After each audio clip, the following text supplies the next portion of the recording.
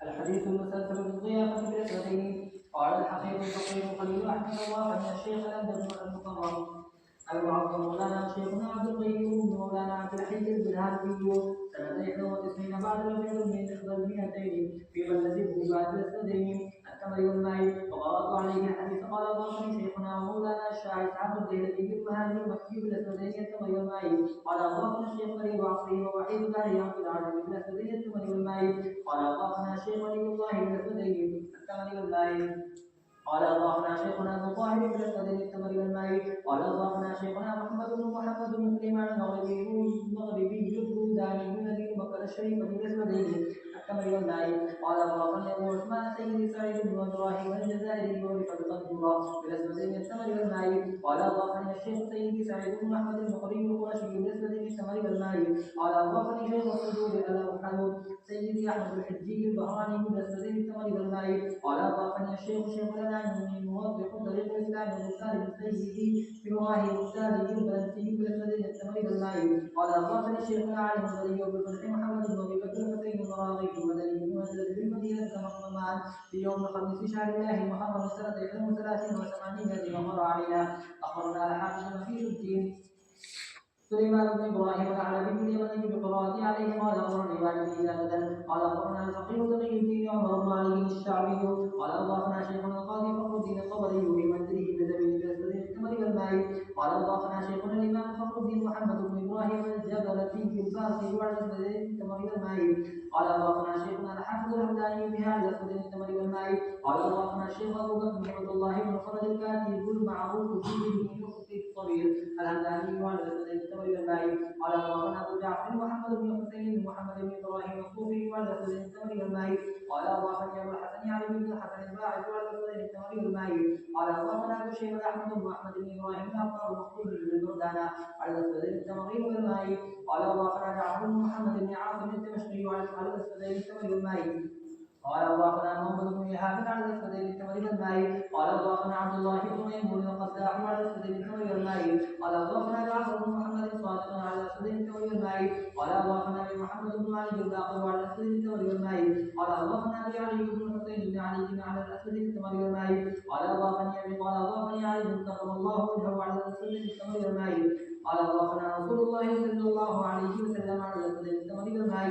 ثم قال من اضاف مؤمنا فكانما اضاف ادم ومن اضاف مؤمنا فكانما اضاف ادم وحواء ومن اضاف ثلاثا فكانما اضاف جبريل وميكائيل واسرافيل ومن اضاف اربعه فكانما قرأ التوراه والانجيل والزبور والفرقان ومن اضاف خمسه فكانما صلى الصلاه الخمس للجماعه من اول يوم خلق الله الخلق الى يوم القيامه. ومن اضاف سته فكانما اعتق 60 رقبه من ولد اسماعيل.